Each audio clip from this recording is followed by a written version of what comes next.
திரைக்குறள் நேயர்களுக்கு வணக்கம். என்னைக்குமே மனசுல ரொம்ப அப்படியே நமக்குள்ளேயே ஓடிட்டு இருக்கிற ஒரு அற்புதமான திரைப்படத்தை பத்தி உங்கள்கிட்ட சொல்லணும் அப்படிங்கிறது எனக்கு ஒரு ஆசையாவே இருக்கும்.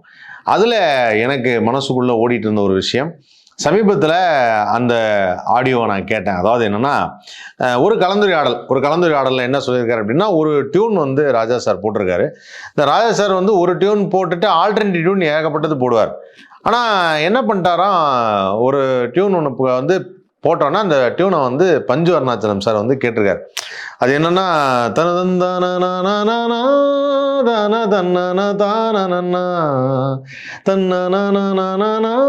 இந்த பாட்டு உங்களுக்கு தெரியும் நினைக்கிறேன். அடிமேகங்கரு கையிலே உள்ள தேகங்குளிருதடி, ஆத்த கடந்திடலாம் புள்ள ஆசையை என்ன செய்வேன், அக்கறை சென்ற பின்னே ஓ ஆசைய சொல்லு மச்சான், நீ விளக்கேத்தி வச்ச ஓ நேசத்தை சொல்லு மச்சான். இந்த பாட்டு நீங்க கேட்டிருப்பீங்க. இந்த பாட்டு என்ன ஸ்பெஷல் அப்படின்னா, இந்த பாட்டை கேட்டப்போ ராஜா சார் சொன்னாராம், கொடுக்க முடியாது அப்படின்ட்டாராம். என்னது அந்த பாட்டை கேட்டது கொடுக்க முடியாது? ஏன்பா அந்த பாட்டு நல்லா தானே இருக்கு. இல்லை அது கூட நான் ஒரு 5 பாட்டு வச்சிருக்கேன், 5 பாட்டு சேர்த்து இது மொத்தமாக தான் தருவேன் அப்படின்ட்டாராம். பஞ்சநச்சலம் சார் வந்து, என்ன அது நான் கேட்டுமா கொடுக்க மாட்டேன், அண்ணன் உங்களுக்கும் தான் கொடுக்க மாட்டேன். அவங்க வந்து அண்ணன் ரொம்ப பாசமாக இருப்பார், உங்களுக்கும் தான் கொடுக்க மாட்டேன் அப்படின்னாராம். என்ன காரணம் அப்படின்னு கேட்டப்போனா, 5 பாட்டுக்கும் ஒரு படம், பாட்டுக்கு படம். இந்த பாட்டுக்கு படம் அப்படிங்கும் போது அதை ரொம்ப அற்புதமாக செஞ்சவர் தான் நமது ஆர் சுந்தரராஜன் அவர்கள். கதை, திரைக்கதை, வசனம், டைரக்ஷன் எல்லாமே அவர் தான் பண்ணாரு. அதுதான் வைதேகி காத்திருந்தாள் அப்படிங்கிற படம். நமது புரட்சி கலைஞர் கேப்டன் விஜயகாந்த் நடித்த அற்புதமான ஒரு திரைப்படம். விஜயகாந்த் சார் வந்து ஆக்ஷன் ஹீரோவா நடிக்கிறது ஒரு பக்கம் இருந்தாலும், இந்த மாதிரி வந்து சட்லா நடிக்கிறது, சட்லானா ரொம்ப அமைதியா ஒரு சராசரி மனிதனாக, தனக்கு சண்டையெல்லாம் போட தெரியாதுன்னு ஒரு நார்மல் கேரக்டரா பண்றது அப்படிங்கிறதும் விஜயகாந்த் சார் பண்ணும்போது ரொம்ப டாப்பா இருக்கும். அவர் எந்த கேரக்டர் பண்ணாலும் அந்த கேரக்டராகவே மாறிடுவார் அப்படின்னு தான் சொல்லணும். ஏன்னா அந்த அளவுக்கு நடிப்பில் திறமை பெற்றவர் விஜயகாந்த் அவர்கள். ஸோ வைதேகி காத்திருந்தால் பொறுத்த வரைக்கும் வந்து கதை அப்படின்னு பார்க்கும்பொழுது ரொம்ப சிம்பிளான ஒரு கிராமம். அந்த கிராமத்தில் எப்பவுமே அந்த கதை எப்படி ஆரம்பிக்கும் அப்படின்னா, என்னப்பா நைட்டு நான் ஊருக்கு போகலான் இருக்கேன் அப்படின்னு வந்து வீட்டுக்கு வந்து விருந்தாளி ஒருத்தர் சொல்கிறார். உடனே வந்து, இருப்பா இங்கே வெள்ளச்சாமின்னு ஒருத்தர் இருக்கான், அவன் ராத்திரி 8 மணி ஆனால் பாட்டு பாடுவான், அந்த பாட்டு என் மனசுக்கு அவ்வளோ சந்தோஷமா இருக்குப்பா அப்படின்னு சொன்னோன்னே, அப்படி என்ன பாட்டு அப்படின்னா அந்த பாட்டு ஆரம்பிக்கும். ஸோ அந்த பாட்டு தான் வந்து, ராசாத்தி ஒன்ன காணாத நெஞ்சு காத்தாடி போலாடுது, பொழுதாகி போச்சு விளக்கேத்தியாச்சு பொன்மானை ஒன்ன தேடுது. இந்த பாடல், இந்த பாட்டில் ஒரு ஸ்பெஷல் அப்படின்னு பார்க்கும்போது என்னன்னா, ஒரு பாட்டு ஃபுல்லாகவே எனக்கு தெரிஞ்சு வந்து ஒரே மாதிரியான ஒரு சிட்டிங் பொசிஷனில் நம்ம கேப்டன் அவர்கள் வந்து உட்காந்துருப்பார். அது ஒரு கால் அப்படி மடக்கி வச்சுட்டு ஒரு கால் அப்படி கீழே வச்சுட்டு அந்த கையில் 2 வச்சுட்டு இப்படி பாட்டு பாடுறது. கேமரா ஆங்கிள் மட்டும் 2 இடத்துல மாறி இருக்கும், அவ்வளோதான். மற்றபடி வந்து பார்த்தீங்கன்னா அந்த ஒரே சிட்டிங் பொசிஷனில் தான் வந்து பாட்டு ஃபுல்லாகவே இருக்கும். இந்த பாட்டுடைய வரிகள் அப்படின்னு சொல்லும்பொழுது ரொம்ப அற்புதமான ஒரு வரிகள். அதில் எனக்கு ரொம்ப பிடிச்சது வந்து அந்த கண்ணுக்கொரு வண்ண கிளி காதுக்கொரு கான குயில் நெஞ்சுக்கொரு வஞ்சி கொடி நீதானம்மா. அதில் எனக்கு இது கலந்து நான் பாடுவேன். அத்தை மகளோ மாமன் மகளோ சொந்தம் எதுவோ பந்தம் எதுவோ சந்தித்ததும் சிந்தித்ததும் தித்தித்திட. அதாவது அம்மாடி நீதான் இல்லாத நாளும் வெண்மேகம் வந்து நீங்காத வானம். இந்த வரிகள்லாம் வந்து ரொம்ப அற்புதமான வரி. இந்த பாடலை எழுதியது வாலி அவர்கள். இது வந்து 2 வெர்ஷன் வரும். ஒன்று வந்து ஜெயச்சந்திரன் அவர்கள் பாடியிருப்பாங்க, இன்னொன்று வந்து சுஷிலா அம்மா பாடியிருப்பாங்க. P Jayachandran and P Sushila ரெண்டுமே அவ்வளோ அருமையான ஒரு சாங். நல்லா வந்து அது அற்புதமாக காட்சி அமைப்பு இருக்கும். அந்த அந்த ஆறு, அந்த அவங்களுடைய அந்த ஊஞ்சல் ஆடுறது, அந்த எம்டியா அந்த ஊஞ்சல், அது வந்து ரொம்ப அழகாக இருக்கும். அந்த எம்டியா அந்த ஊஞ்சலை காமிக்கும் போது நமக்கே அந்த கதாபாத்திரம் இல்லை அப்படின்னு தோன்றதும், அதுக்கப்புறம் அந்த ஊஞ்சலில் அந்த ஹீரோயின் உட்கார்ந்து ஆடுறதும், இப்படி அந்த அந்த கிராமத்தில் இருக்கக்கூடிய அந்த சூழலையே ஒரு அழகான படமாக்கி அப்படியே ஒரு மாண்டேஜ் சாங் மாதிரியும் இருக்கும். அதே சமயத்தில் ஒரு லிப்சிக் கூட அழகாக வந்து இந்த பாட்டை வந்து ஒளிப்பதிவு செஞ்சுருப்பாங்க. இதில் இந்த மாதிரி பாட்டு அப்படிங்கும்போது இந்த படத்தில் இந்த 5 பாட்டு சேர்ந்தது அப்படின்னு சொன்னேன் இல்லையா, அந்த 5 பாட்டு சேர்ந்தது தான் இந்த படம். ஸோ இதில் ஒவ்வொரு 20-25 நிமிஷத்துக்கு ஒரு தடையும் ஒரு பாட்டு வரும். அதான் கணக்கு. படம் வந்து ஒரு 2 மணி நேரம் 20 நிமிஷம் போகும். அந்த 2 மணி நேரம் 20 நிமிஷத்தில் எவ்ரி 25 மினிட்ஸ் 30 மினிட்ஸ் ஒரு பாட்டு. இது வந்து ஒரு பெரிய டெக்னிக் அப்படின்னே சொல்லலாம். ஏன்னா இதை நான் பிற்காலத்தில் ஒன்று சொல்கிறேன், அது லேட்டராக எப்போ ஃபாலோ பண்ணாங்கன்னு அப்புறமா சொல்கிறேன். அந்த டெக்னிக்கில் வகையில் பார்க்கும்போது இந்த ராசாத்தி ஒன்று அப்படிங்கிற பாட்டு, அதுக்கப்புறம் வந்து இதில் இன்னொரு அருமையான பாட்டு தான் என்னன்னா, ரேவதியுடைய ஃப்ளாஷ்பேக் படத்தில் வந்து ரேவதி தான் இந்த ஹீரோயின். ரேவதி வந்து ஒரு விடோவர் கேரக்டர் நடிப்பாங்க. அவங்களுடைய அப்பா வந்து ராகவேந்திரா அப்படின்னு சொல்லிட்டு ஒருத்தர்.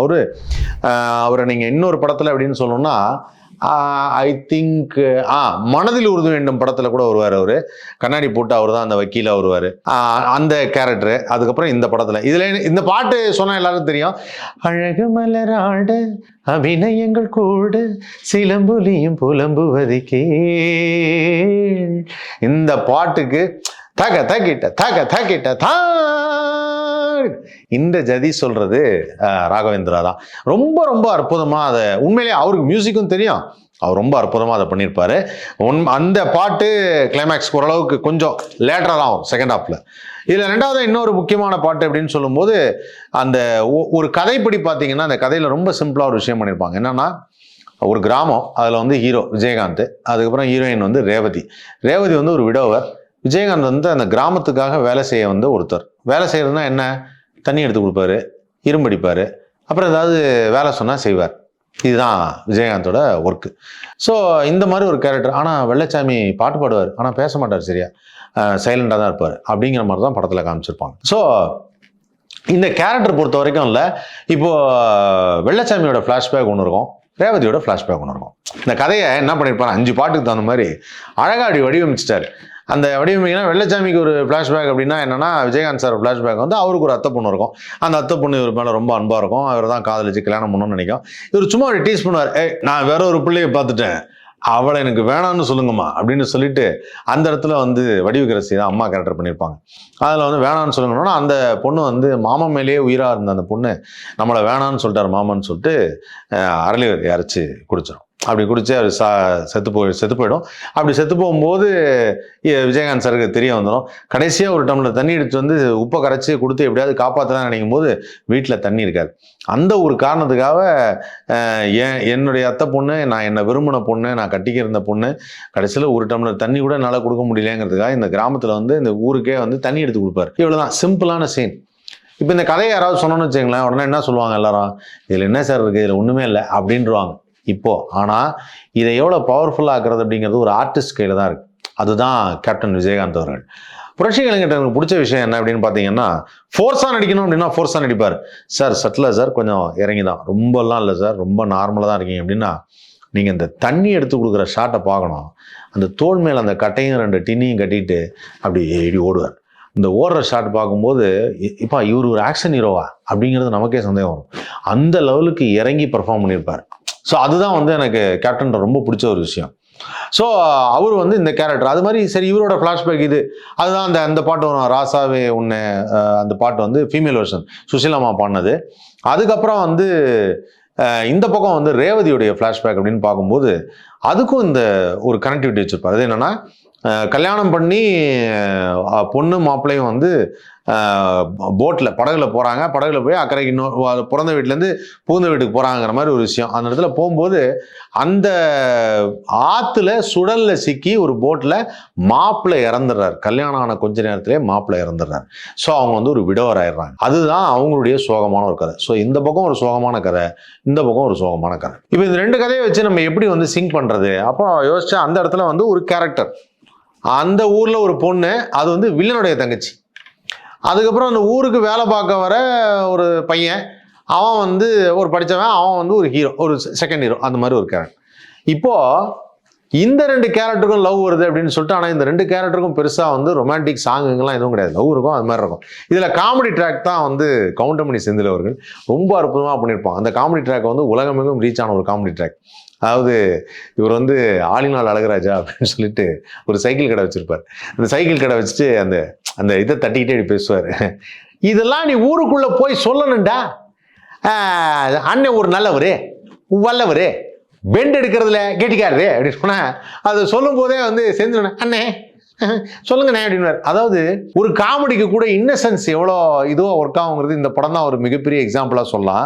என்னன்னா, அவர் சொல்லுவார், டே எப்பெல்லாம் எனக்கு மனசு சரியில்லையோ அப்பெல்லாம் நேராக வீட்டுக்கு போவேன், 1/4 கிலோ அல்வா, கொஞ்சோண்டு மல்லிகைப்பூ போய் கொடுத்த உடனே அவள் உடனே என் கூட சைக்கிளில் ஏறிக்கிட்டு நாங்கள் ஆத்தங்கரை பக்கம் போவோம்.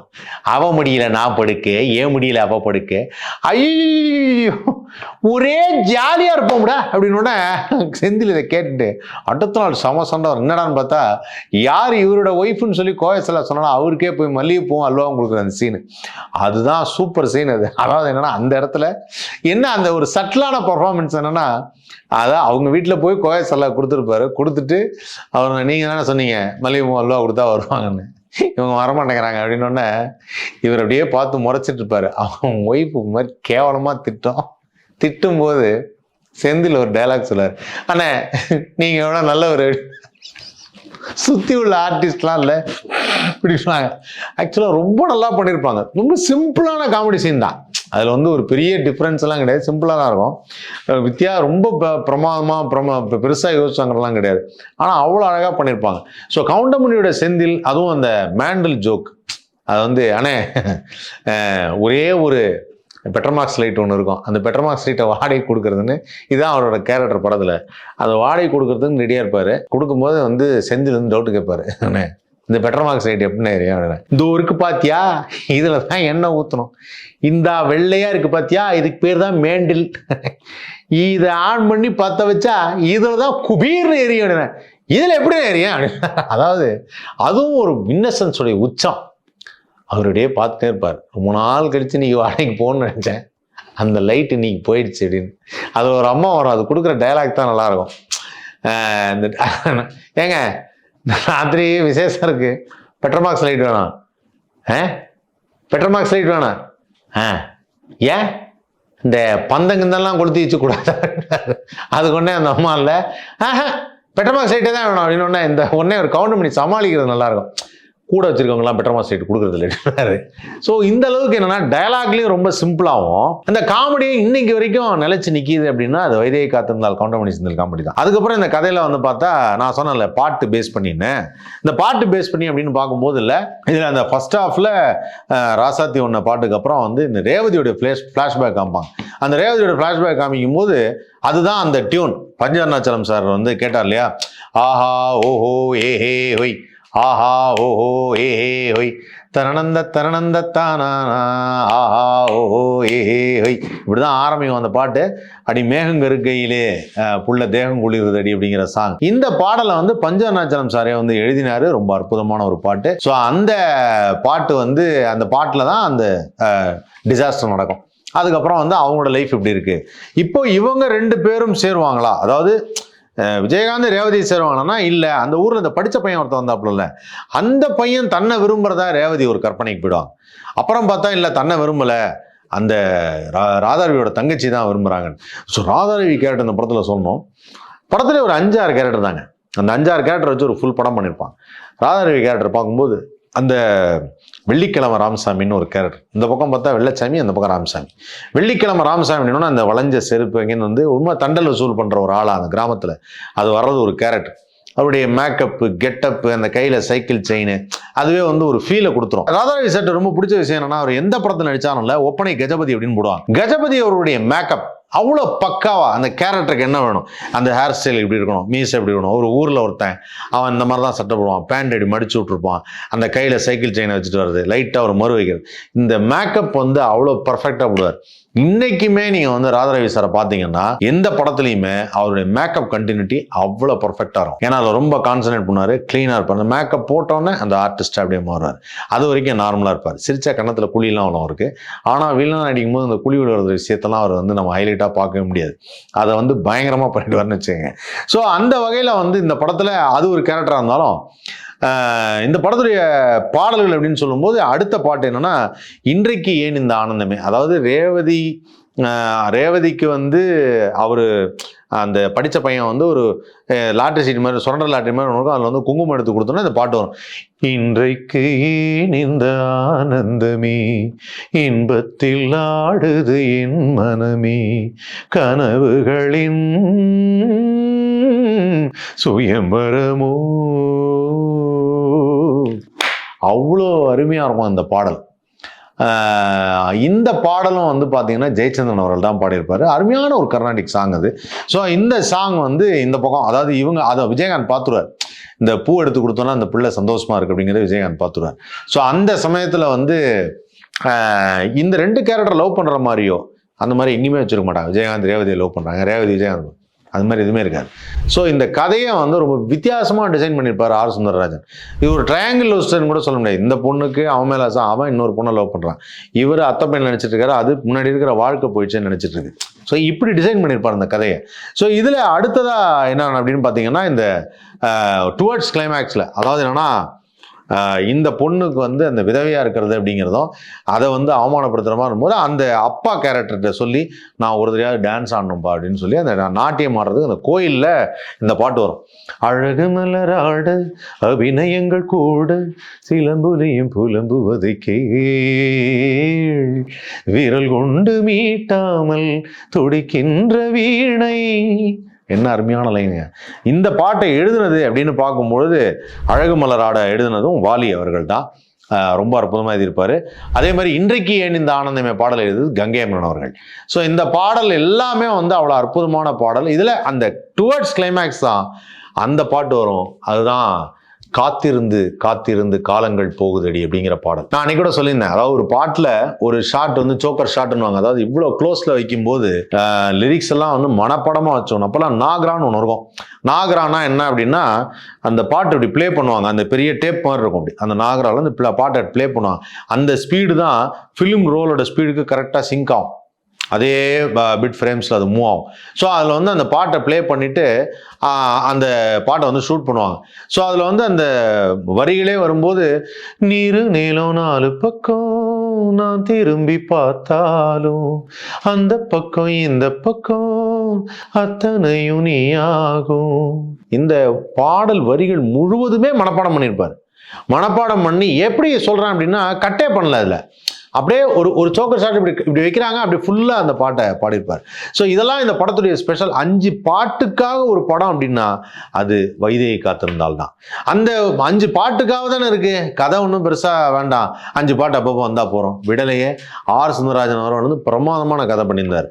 அற்புதமான ஒரு கதை, ஒரு நல்ல மெசேஜ், ஒரு நல்ல ஒரு எமோஷனு, ஒரு ரெண்டு பக்கம் ஒரு பேத்தட்டிக்கான ஒரு விஷயம், இந்த பக்கம் ஒரு சோகம் நடக்குது, அந்த பக்கம் ஒரு சோகம் நடக்குது. இவங்க வாழ்க்கையில் எது வந்து சந்தோஷமாக இருக்குது அப்படின்னா, இவங்க 2 பேரும், அதாவது வாழ்க்கையில் தான் கட்டிக்க போகிற பொண்ணை இழந்த ஒருத்தரும் தன் கணவனை இழந்த ஒரு பொண்ணும் கடைசியாக அந்த இளம் ஜோடிகளை சேர்த்து வைக்கிறாங்க. அதுதான் வைதேகி காத்திருந்தாலுடைய கதை.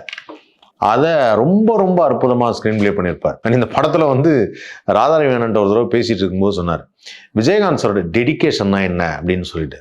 ஸோ விஜயகாந்த் சார் வந்து ஷூட்டிங் அப்படின்னு வரும்போது, சார் காலைல 4 மணிக்கு ரெடியாக இருக்கணும் அப்படின்னா 3:50க்கு ரெடியாக இருப்பாரான். அவ்வளோ பக்காவாக ரெடி இருப்பார். 4 மணிக்கு சார் அப்படின்னா 4 மணிக்கு 3:50க்கு ரெடியாக இருப்பார். அதே சமயத்தில் தூக்கத்துலேருந்து எழுப்பி, சார் ஷார்ட் ஒன்று இருக்குது அப்படின்னா, இந்த உடனே வரேன் அப்படின்னு. அதாவது எதுக்கு இப்போது, நாளைக்கு பார்த்துக்கலாம், அப்புறமா. ப்ரொடியூசர் காசு கொடுத்துட்டார். அப்பு மூவிஸ் தூயவன் தான் அந்த படத்துக்கு வந்து ப்ரொடியூஸ் பண்ணார். ஸோ இது வந்து தயாரிப்பு அவர் தான் பார்த்துக்கிட்டாரு. பஞ்சவர்ணாச்சலம் சார் தான் வந்து ப்ரொடியூஸ் பண்ணார். ஸோ ப்ரொடியூசருக்கு வந்து ஒரு டெலிகேட் சுச்சுவேஷன் வரக்கூடாது. அதுக்காக இமீடியட்டாக ஒர்க் பண்ணுறது, அந்த ஒர்க் பண்ணுற ஸ்டைலே எப்படின்னா, இந்த பர்டிகுலர் படத்தில் வந்து கிளைமேக்ஸ் காட்சியில் அவர் வந்து அந்த அருவாள் இப்படி வச்சுட்டு இப்படி நிற்கணும், அவ்வளோதான். அந்த நிற்கிற ஷாட்டுக்கு ராத்திரி ஒரு 2 மணிக்கிட்ட அது மாதிரி ஆயிடுச்சு போல இருக்கு. எல்லாம் சாப்பிட்டுக்கிட்டு அப்படியே உட்காந்து இவங்கெல்லாம் பேசிட்டு இருந்தாங்களாம், ராதாரவி சார், விஜயகாந்த் சார் எல்லாம் பேசிட்டு இருந்தாங்களா. இவங்கெல்லாம் பேசிட்டு படுத்து தூங்கிட்டாங்க. தூங்கிட்டு இருக்கும்போது விஜயகாந்த் சார் தூங்கிட்டாரு. திடீர்னு பார்த்து ஏபி சார் ஷாட்டுக்கு ஒன்று உடனே நேராக போய் நின்றுருக்காரு. தூக்க கலக்கத்தில் அந்த கண்ணு ரெட்டாக இருக்கும், அப்படியே போய் நின்றுருக்காரு. அப்படியே கண்ணில் கொஞ்சம் கிளிஸ்டின் எடுத்துட்டு அப்படியே கோமாடி பார்க்கறது பார்த்துருக்காரு. பார்த்துட்டு அப்போ ராதாரவி சார் என்கிட்ட சொன்னார், அவன் என்ன எழுப்புனாங்க, தூங்கியிருப்பாரு அப்படின்னாரான். இவர் எழுப்பி, சார் அவர் ஷாட்டுக்கு வந்துட்டார் அப்படின்னு ஆகும். அப்படின்னு நேராக போயிட்டு பார்த்துறான். பார்த்துட்டு, இவ்வளோ நேரம் கூட தான் பேசிட்டு இருந்து நீ ஷாட்டுக்கு போயிட்டியா நீ அப்படின்னு சொல்லிட்டு அப்படின்னு ஒரு டைலாக் பேசணும். இவர் நிற்கும் போது நான் அப்போ கேட்டேன், நீங்கள் என்னவோ அந்த டைலாக்கை படத்துக்காக பேசுன மாதிரி தெரில, உண்மையிலேயே கோபமாக பேசுகிற மாதிரி, இந்த வெள்ளிக்கிழமை ராமசாமியை எதிர்த்து அப்படின்னு சொல்லும்போது எனக்கு தோணுச்சு, ஓ இவர் ஆல்ரெடி கோவமா இருந்திருக்காரு, தன்னை விட்டுட்டு கூடவே பேசிட்டு இருந்து படுத்து தூங்கிட்டு நீ பாட்டு கிளம்பி போயிட்டு அப்படின்னு சொல்லி கோவமா இருந்திருக்காரு. ஸோ அந்த மாதிரி ரொம்ப டெடிக்கேட்டடாக ஒர்க் பண்ணவர் தான் கேப்டன் விஜயகாந்த் அவர்கள். அவருடைய ரொம்ப சட்டிலான ஆக்ஷனில் அந்த படம் தான் வைதேகி காத்திருந்தார். இது மாதிரி ஏகப்பட்ட படங்கள் சொல்லலாம். அந்த படங்கள் பற்றியும் அதே மாதிரி நான் சொன்னேன் இல்லையா, அந்த பாட்டுக்காக படம் ஓடிச்சுன்னு, அது ஆஃப்டர் so long years அப்படின்னு சொல்லும்போது கார்த்தி அவர் நடித்த பையா அப்படிங்கிற படம், அந்த படத்தை பற்றியும் அந்த படத்தில் உள்ள இன்ஃபர்மேஷன் பற்றியும் நான் உங்களுக்கு லேட்டராக சொல்கிறேன். அது எப்படி அப்படிங்கிறத, அதுவும் ஒரு இன்ட்ரெஸ்டிங்கான விஷயம். ஸோ அது நான் ஆரம்பத்தில் சொல்லியிருந்தேன், அதை சொல்கிறேன் அப்படின்னு சொல்லி, அதுதான்.